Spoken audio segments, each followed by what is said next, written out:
Excuse me. Thank you. Welcome into the Bassmaster Studios, the 2020 Bassmaster Elite at Santee Cooper.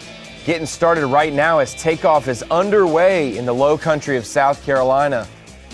We're happy to join you for the 7th stop of the Bassmaster Elite Series. This was expected to be the 3rd stop of the Bassmaster Elite Series, or maybe the 4th stop, but it has been rescheduled, and we're going to hit Santee Cooper, which consists of Lake Marion and Lake Moultrie. We're going to hit this in the fall. We're going to see how this goes for our 85 Bassmaster Elite Series pros. And Such, we've got the biggest lake in South Carolina on its own, Lake Marion, but then you add in Lake Moultrie, and we've got 170,000 acres of water to fish in the low country of South Carolina. Lake Marion, 110,000. When we were going to come here April 13th, Ronnie, guys were anticipating 100-pound over 4 days, and now our expectations are lowered a little bit in the fall. A little bit, but we'll still see some awesome weights. We'll see some possibilities of big bags. You know, those guys, hey, in the fall it's not easy, but at Guntersville we only saw bags in the teens. We never saw a 20-pound bag. That was amazing. That is not the case this week. Everybody expects maybe 20s. You could see someone bust a high 20s, maybe even a 30-pound bag. We will see what that brings, but like I said, day one takeoff's underway. 7:05 a.m. Eastern time is takeoff, and we got to talk to a couple of our live anglers today, this morning. Bob Downey here. We're at Santee Cooper here in South Carolina.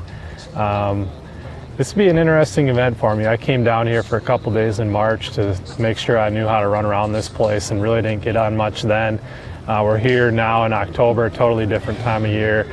Still been a little bit tough for me on this place. I finally figured out a few little things yesterday late, hoping that that'll pay off. I'm just really honestly hoping to put a limit in the boat today. If I could do that and maybe have a couple good bites, I think I'll be sitting all right, but it's really going to be stingy for me. I'm really going to have to work hard for each one of those, but we got a little momentum. We've had two good events. We're right outside the classic cut right now, so I really need to make another cut or be right around that 40 or better this week. So hoping to have a good event, put some fish in the boat, and see what happens. It's a tough bite, and just covering a lot of water.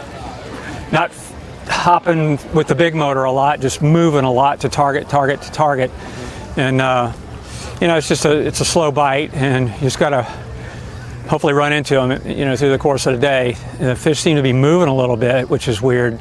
I thought I found some in key areas in practice, and went back to check one, and they had moved some, so might have to be looking for them as the day goes on. But it's a tough bite and a lot of short fish, so I'm just hoping for the best. Down here on Santee Cooper, and fishing's been a little bit tough. We've had some a little bit warmer temps. The last couple of days it slowed them down a little bit, but we're going right up here in the swamp, and we're going to grind this 5 out. So that's our plan. All right. Yeah, first day of practice was pretty good. I mean, I got 7 or 8 bites, but I got 3 good ones.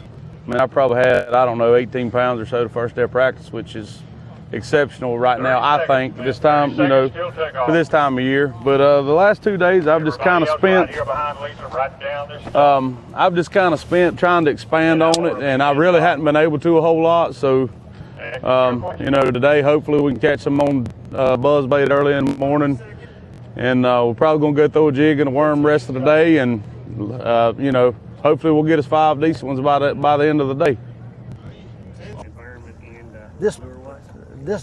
This place is so vast. There's so many different things that's going to work for guys.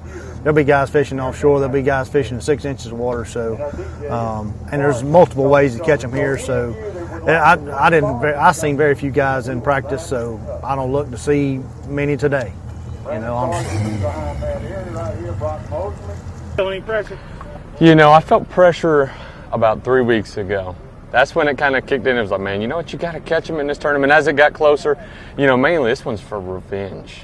I'm telling you, we're going to get freaking mad at them, because Guntersville got me again. That's 3 times in a row. I'm telling you, I'm tired of it.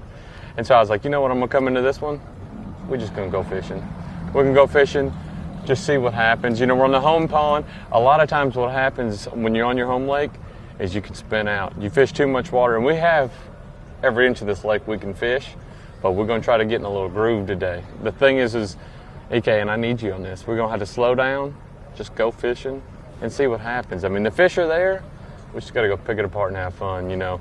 It feels good to be on the home pond, but it's time to get mad at them. That is a bad man right there. Patrick Walters, the local, basically the only guy, even though there's plenty of North and South Carolinians, the only guy who's really local to this region. Watch out for the Shane Linebergers and the Rob Dyes of the world. Those guys have spent a lot of time here in the local and regional level events, but pro level, this is the first pro level since 2006 for Bassmaster, and we're excited to get it going. 7:30 a.m. Eastern Time. We'll join you on Bassmaster.com and the Watch ESPN app, ESPN3. We'll take you throughout the full day one coverage and showcase the legendary fishery known as Santee Cooper in Clarendon County, South Carolina. We'll see you at 7:30 a.m. Eastern Time.